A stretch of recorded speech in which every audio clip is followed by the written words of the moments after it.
Bonjour et bienvenue dans l'Almanach des Faits Célestes. Je suis Claire Henrion, astronome et astrologue, ravi de vous retrouver pour ce deuxième volet de l'Almanach des Faits Célestes pour la période du 13 au 21 avril 2025, la troisième phase de la première lune de printemps nord-automne sud, donc de la pleine lune le 13 avril au dernier quartier le 21. Tous ces deux événements étant très tôt dans la journée, c'est-à-dire au milieu de la nuit, même un peu avant le milieu de la nuit, puisqu'il advient à l'heure de notre méridien, à milieu de la nuit, à 1h51 le 20, puisque puisque l'équation de temps est nulle le 15 avril. Voilà. Et se décale encore de plus en plus jusqu'à son premier maximum négatif de l'année, début mai, le 3 mai, je crois. Bon, bref. Ceci pour dire que le midi vrai n'est pas toujours à la même heure. Il y a des tas de petits détails comme ça qui changent, ceci étant dû principalement au fait que la Terre tourne autour du Soleil sur une orbite qui n'est pas ronde mais légèrement elliptique, et donc il y a un moment où elle est au plus près du Soleil et là elle tourne plus vite autour du Soleil, et un moment où elle est à l'autre bout, au plus loin du Soleil, à l'apogée, ça c'est début juillet, et donc elle tourne moins vite autour du Soleil. En attendant, sur elle-même, elle tourne toujours à la même vitesse, ce qui fait que la durée réelle des jours, qui sont en fait le retour du Soleil au méridien d'un lieu, eh bien, n'est pas constant. La durée d'un jour n'est pas exactement constante, et cette durée se décale du coup, là, en ce moment, plus vers le matin. Voilà. Alors, on va regarder les thèmes astrologiques pour cette période. Je vous remercie beaucoup de votre intérêt. Et ben voilà, je vous encourage à nous mettre des likes, des commentaires et des partages. Je ne sais pas si Christophe va nous rejoindre, mais n'hésitez pas de toute façon. Et j'aime bien pouvoir répondre à vos commentaires, même si des fois c'est pas instantané, mais je ne les loupe pas. Merci à vous. Alors, ben, je partage, on va voir les thèmes et puis on verra tout le reste après ou avec en même temps, puisqu'en fait, ça nous raconte beaucoup de choses. Donc, le thème de la pleine lune, que nous avons déjà commencé à commenter la semaine dernière. Donc, elle advient à 0h21 en temps universel. Pour chez nous, l'ascendant est en Capricorne, le début Capricorne, le milieu du ciel, début Scorpion, et la lune étant presque culminante, hein, c'est la pleine lune, c'est presque le milieu de la nuit. Donc elle vient de passer sa culmination. Et elle est en maison 9, en signe de la balance, opposée au soleil, donc, puisque c'est la pleine lune, en bélier, et le tout au carré de Mars. Mars qui est pile, c'est le carré soleil-Mars, quadrature est de Mars, au moment de du dernier quartier. Pas encore là. Et ce sera donc dans le signe Taureau-Lion, on va le voir tout à l'heure. Et en plus, Mars opposé à Pluton, l'opposition se reforme en géocentrique seulement, après avoir été importante à la fin de l'automne dernier. Là, l'opposition se reforme et elle est détendue par ce super amas planétaire qui est en train de passer de Poisson à Bélier. Alors cette semaine, bon, Neptune est entré en Bélier le 30 mars, en géocentrique. Et puis Mercure va être conjointe cette semaine-là à Neptune, c'est le 18, je crois, dans le premier degré du signe du Bélier. Mercure entre en Bélier. Et Vénus talonne, mais ça va pas tarder non plus. Donc là, Mercure qui passe sur Neptune, premier degré du signe du Bélier, il va y avoir encore un drap, comme quand vous décollez des peaux mortes, peut-être, un truc comme ça. Parce que là, vraiment, on fait peau neuve. On fait peau neuve, et cette régénération, enfin ce renouveau là, à la fois qui est vraiment très important parce c'est deux planètes lentes, la plus lente Neptune et puis Saturne qui est pas bien rapide non plus, qui se retrouvent en conjonction tous les 36 ans en moyenne, qui sont là, la charnière équinoxiale Poisson-Bélier, qui vont être réellement conjointes.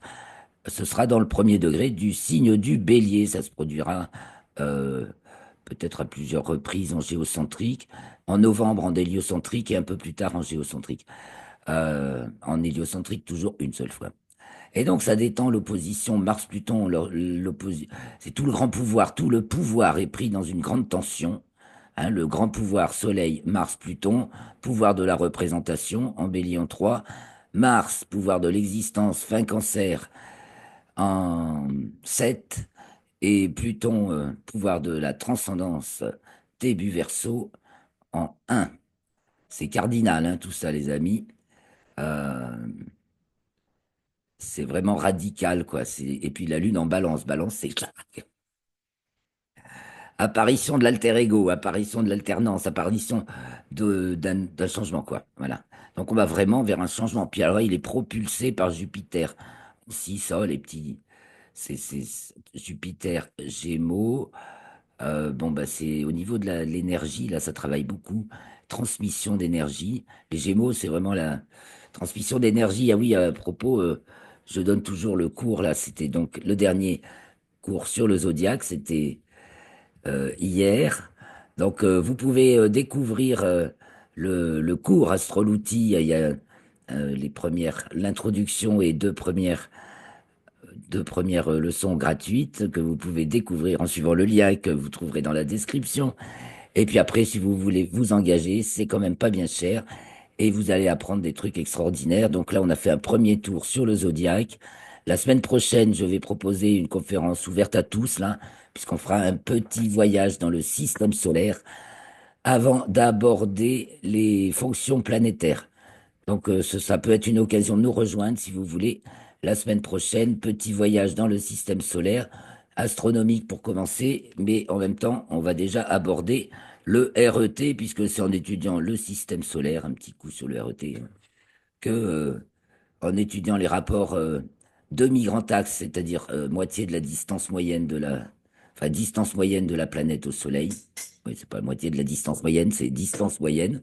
Le grand axe, c'est d'un bout à l'autre.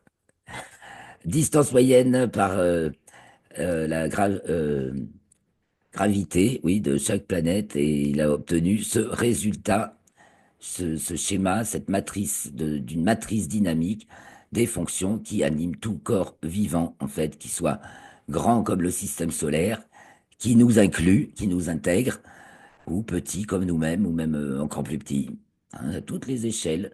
On va y retrouver aussi, si on veut comprendre le fonctionnement d'une cellule, le fonctionnement d'un être humain, le fonctionnement d'une société et le fonctionnement des planètes dans le système solaire. C'est au moins valable pour notre système solaire. Après, est-ce que, évidemment, ça fera peut-être pas pareil dans d'autres systèmes, mais ça va nous donner l'idée de comment s'y adapter, peut-être. Donc, c'était pour vous montrer le grand pouvoir tensionnel, là, hein. Il faut se mettre dans l'axe. Et la Lune, c'est obligatoire, c'est vital. Voilà. On voit que c'est tout en carré opposition, hein, dans le thème. Et il faut réussir à résoudre les tensions. Alors, on veut résoudre les tensions. Et donc, c'est Jupiter en Gémeaux va bien nous aider en 6. Donc, ça, ça travaille aux échanges commerciaux. Comment faire des échanges qui puissent satisfaire les deux parties dans un conflit. Et puis, on a Uranus qui nous propulse un peu. Hein, il y a une propulsion populaire même là, hein. Est-ce que le peuple agricole, parce que c'est le taureau, hein, les revendications, la portée de la nécessité du signe du taureau qu'on a vu hier, donc cette fonction d'induction négative qui marque en fait la carte Bélier, Taureau, Gémeaux, printemps nord, automne sud, qui est le signe fixe, le signe de milieu de saison, en lequel l'énergie se concentre. C'est un puits d'énergie, le Taureau. Voilà pourquoi autour de lui se développent deux signes de polarité positive, le bélier, et les gémeaux qui manifestent l'énergie. Mais l'énergie, elle se produit par le taureau. Et là, c'est Uranus. Alors, on va reparler de propulsion spatiale. D'ailleurs, j'en ai parlé dans le bulletin, à la fin du bulletin astronomique. Il y a toutes les semaines, il y a un nouvel inventeur d'une nouvelle propulsion spatiale, sans propulseur, sans moteur, sans machin. On va y arriver, ça vient. Et donc, on a quand même cette belle figure là, harmonique, qui pousse de l'avant. Donc en fait, c'est un thème très dynamique. Il y a que les modèles là qui sont tensionnels, quoi. Voilà, c'est le Soleil qui est le seul uniquement tensionnel. Les autres pôles sont dynamiques puisqu'ils reçoivent des aspects tensionnels et des aspects ou harmoniques. Il faut les deux. C'est comme les marches d'un escalier. L'aspect tensionnel, c'est la contre-marche, vous montez. L'aspect harmonique, c'est la marche, c'est le plat. Donc de toute façon, il faut les deux pour. Donc voilà comment ça se présente au moment de cette nouvelle lune qui est conjointe à l'étoile Spica de la Vierge. Spica qui donc représente parle de l'épi, de la récolte. Voilà. Et j'ai un petit article que j'ai ressorti là, qui est sur le site. Il est en lien chaque fois que je parle de Spica dans les articles de l'almanach des Faits Célestes, parce qu'il y a aussi un article avec les photos, tous les détails, parce que parfois, oralement, je dis des trucs, c'est même pas tout à fait ça, donc faut aller vérifier dans l'article, généralement. Puis si vous relevez des gros bugs, vous avez le droit de me le signaler, hein, la relecture n'est jamais parfaite.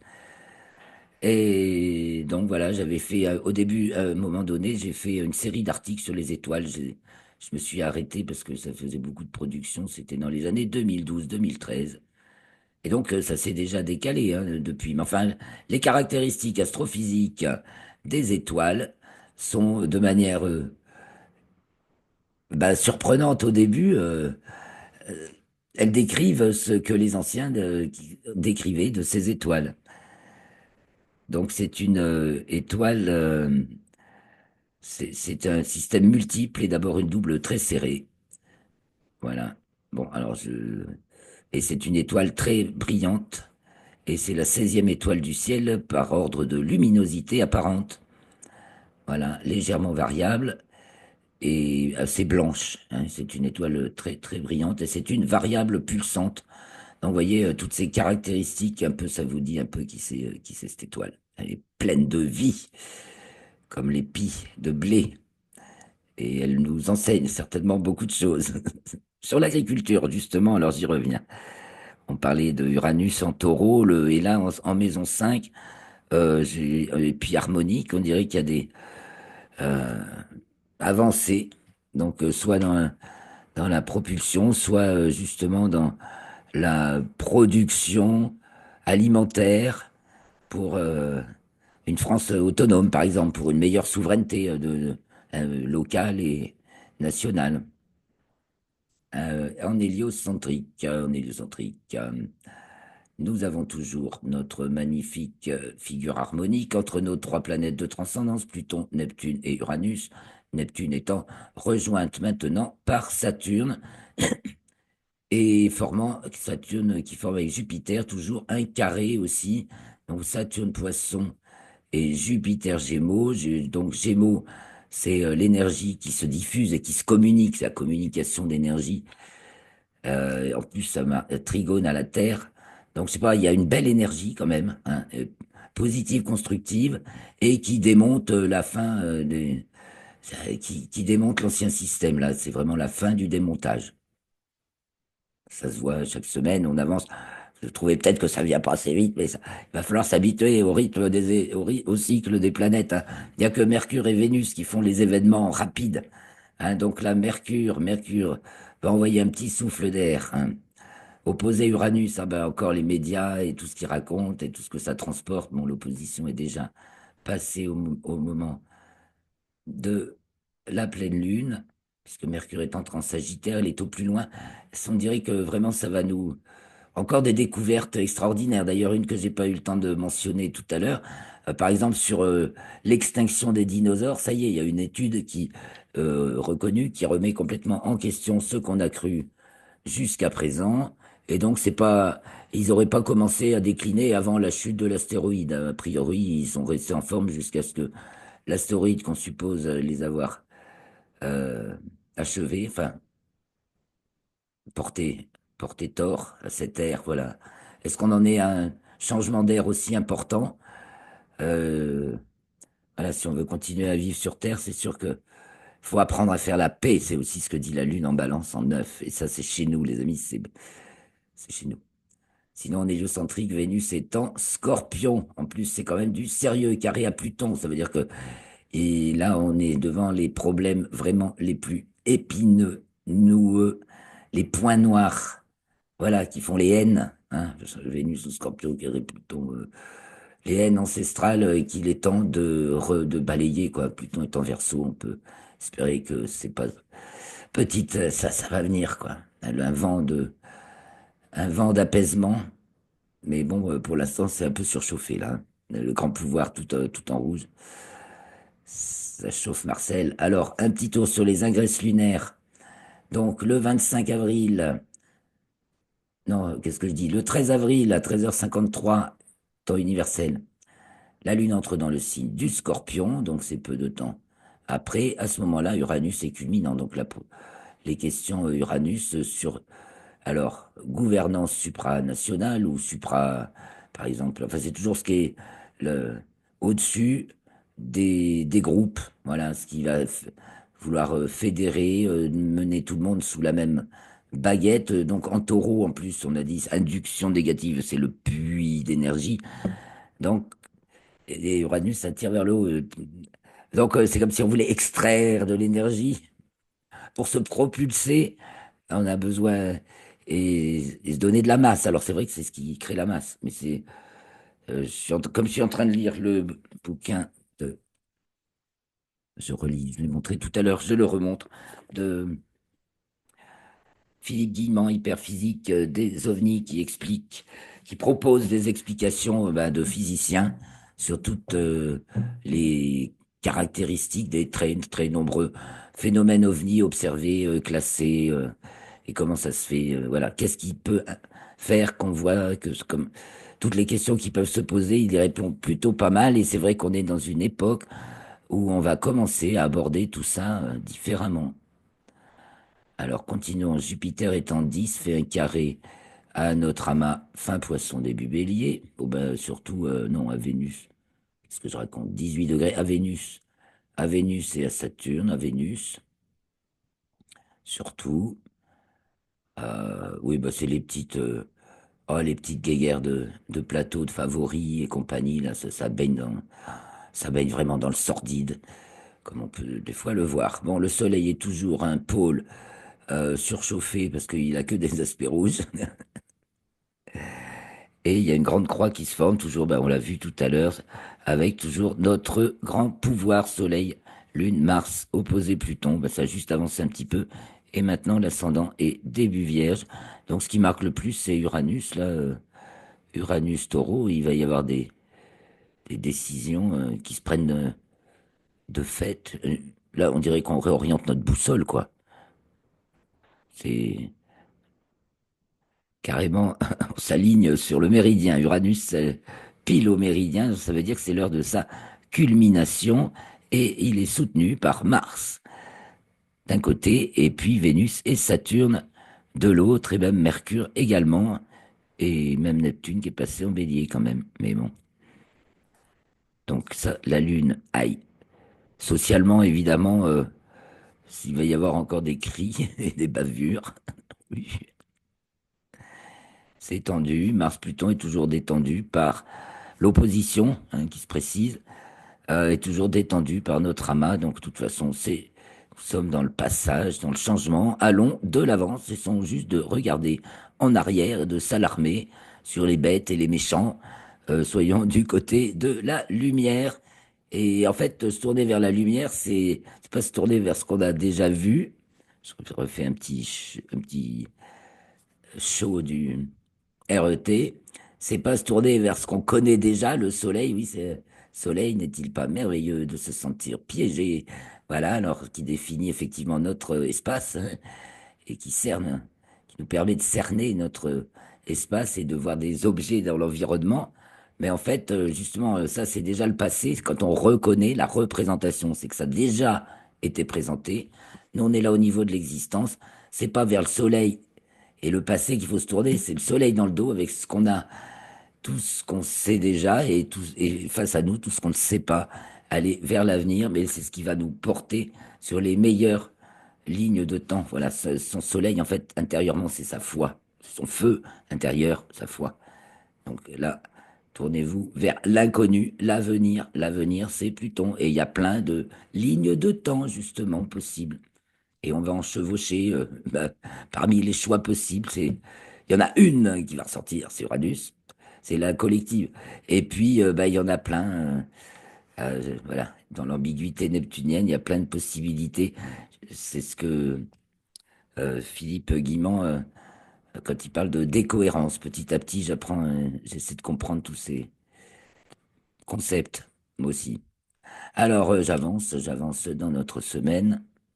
Donc, la Lune entre en Sagittaire le 16 avril à 2h36 TU. Là, l'ascendant est en Verseau, Pluton est en 12. La Lune est encore culminante, donc entrant en Sagittaire et opposée à Uranus. Donc, il y a des trucs qui vont se démarqué là, hein.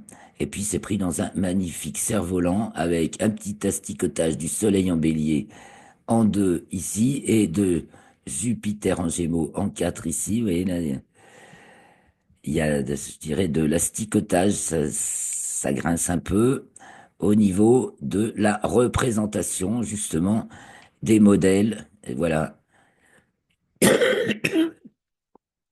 le le réel impose un nouveau modèle, mais ça fait mal, ça claque le miroir, quoi. Et puis, dans le champ, on a encore, je dirais, notre gouvernement qui bat de l'aile, là, qui se décompose. C'est la décomposition avancée. Et bah, espérons un sacré petit renouvellement. Ascendant Verseau, ça va sentir un peu le renouveau, d'autant que c'est le moment où la Lune arrive à sa plus bascule déclinaison. Et donc, à partir de là, elle va remonter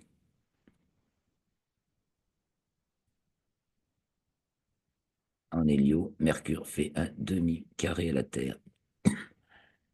Donc, il y a toujours, et Mercure est à l'aphélie, ouais, des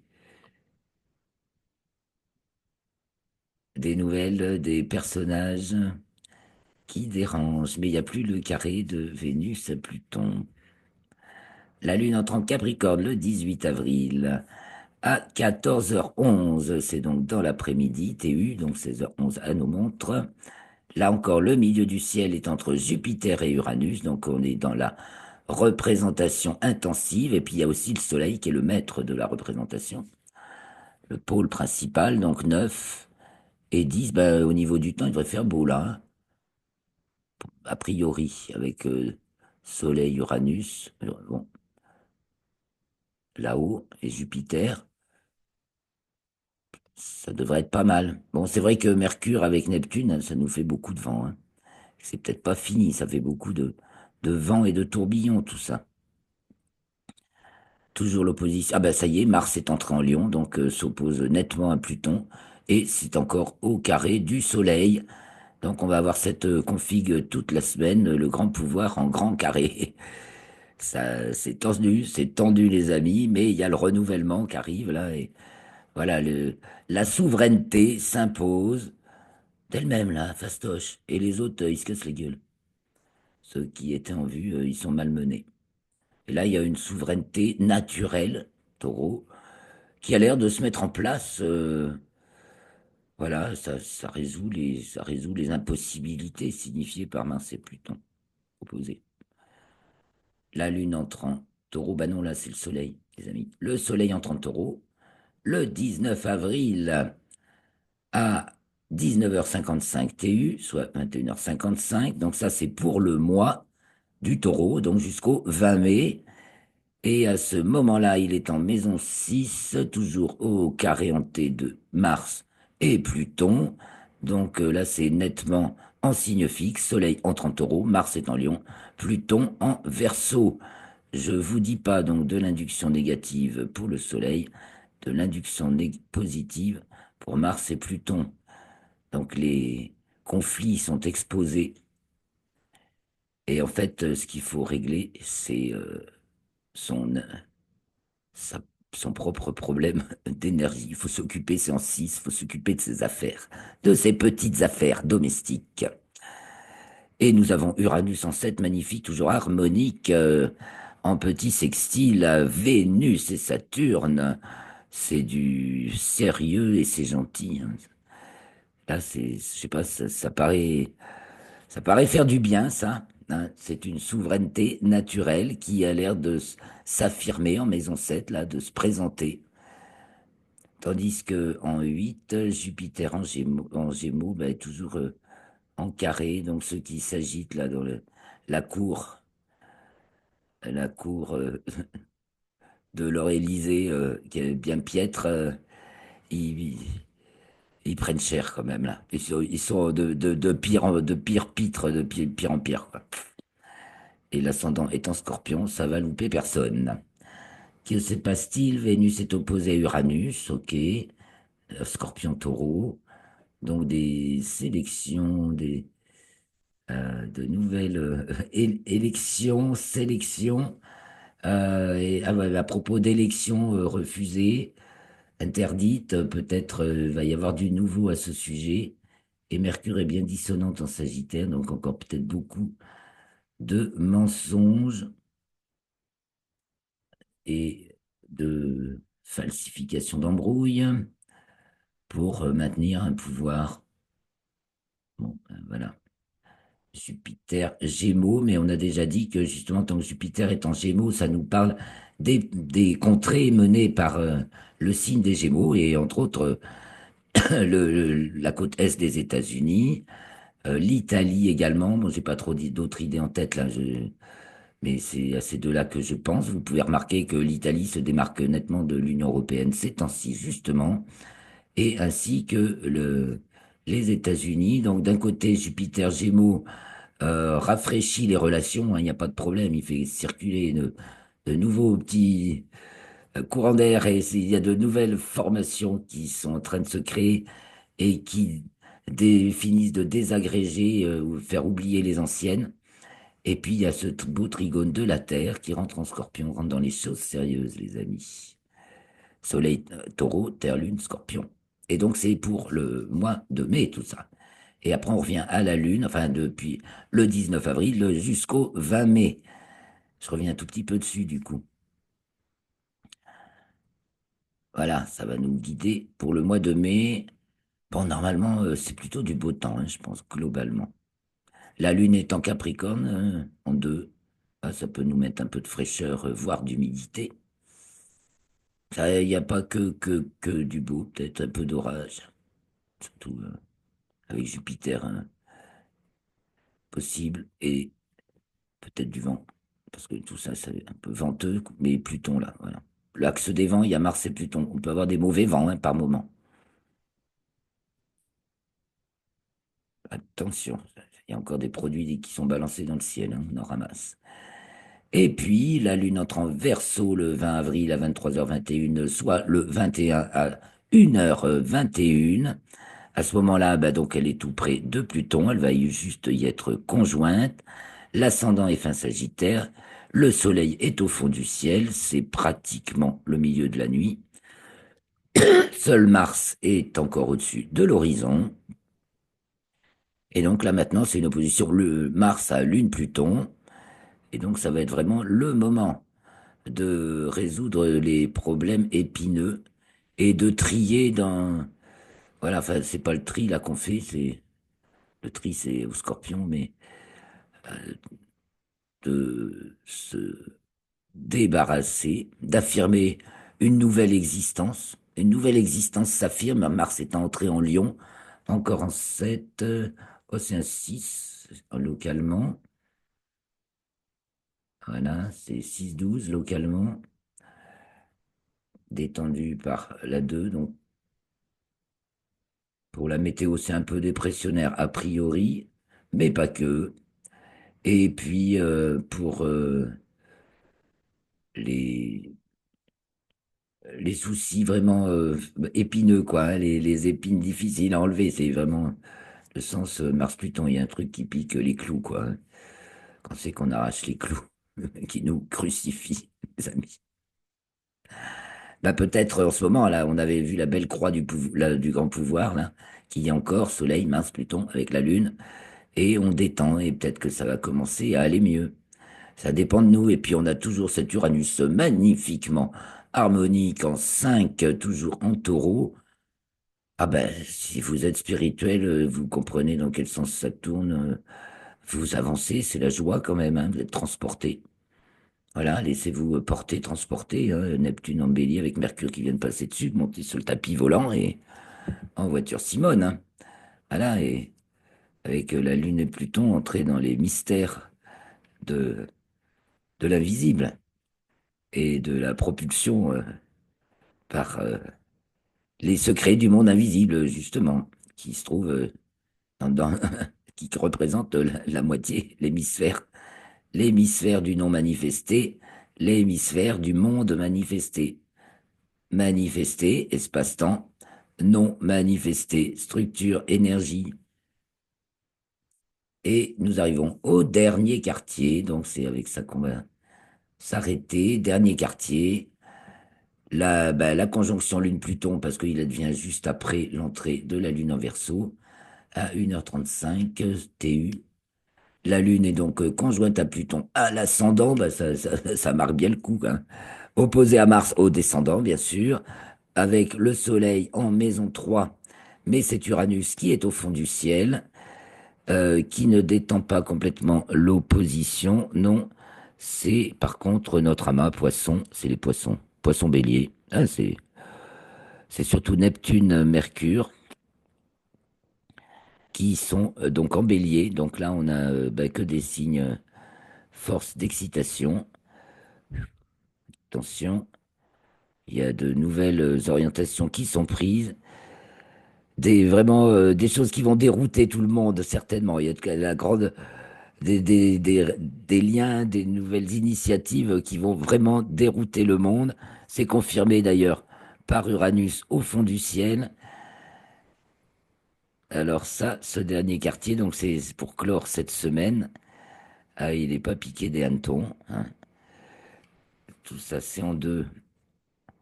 C'est encore, je sais pas si le temps va être si beau. Bah, depuis que Neptune est entré en bélier, il fait quand même un, je trouve que ça rajoute, ça remonte un peu nos prévisions météo. Bon, il y a des moments où il fait vraiment pas beau avec du vent. Je sais pas chez vous, hein. Vous pouvez me mettre aussi vos observations. Et puis des moments où quand même il peut faire super beau. Uranus d'ailleurs, mais bon, au fond du ciel, c'est pas là qu'il est le mieux pour ça. Voilà. Alors, comme d'habitude, je vais vous dire, tournez-vous vers l'avant, vers l'inconnu. Sentez-vous porté, transporté par cette nouvelle vague. Là, c'est le moment de surfer sur la nouvelle vague, hein, Mercure, Neptune. Mercure surfe sur la vague Neptune. Et voilà, ça inaugure vraiment quelque chose de nouveau. C'est pas fini l'histoire, hein, parce que Saturne va arriver, va conjoindre Neptune. Enfin, ça dure un moment, là. Ça nous dure jusqu'au moins fin 2026, toute cette histoire. Et là, on a le début, quoi. Puis il y a Mercure qui passe par là. Allez, on surfe la vague, les amis. On se fait tout petit, tout nouveau. Nouvelle graine, voilà. Et préparation, voilà. On est un peu dans une espèce de matrice là où on est en train de se transformer, ça c'est sûr. Alors, je vous souhaite un bon travail intérieur, car vous voyez, à part Lune Pluton qui se lève, tout le reste est nocturne. Donc, ça insiste vraiment sur notre travail, le fait de se tourner en soi-même pour résoudre ses problèmes internes. Voilà, confiance, prière, voilà, la joie au cœur, hein, c'est ce qui compte, hein. Donc, je vais vous laisser là, en vous souhaitant donc ben, une très très bonne semaine Merci donc pour vos commentaires, vos likes et vos partages. Je voulais dire un truc, ça y est, j'ai oublié. Ben, vous aurez, je vous mettrai tout ça dans le, les- la description de la vidéo. Portez-vous bien donc. Bonne semaine, je vous adore. Merci de m'avoir suivi jusque-là. Ciao, ciao!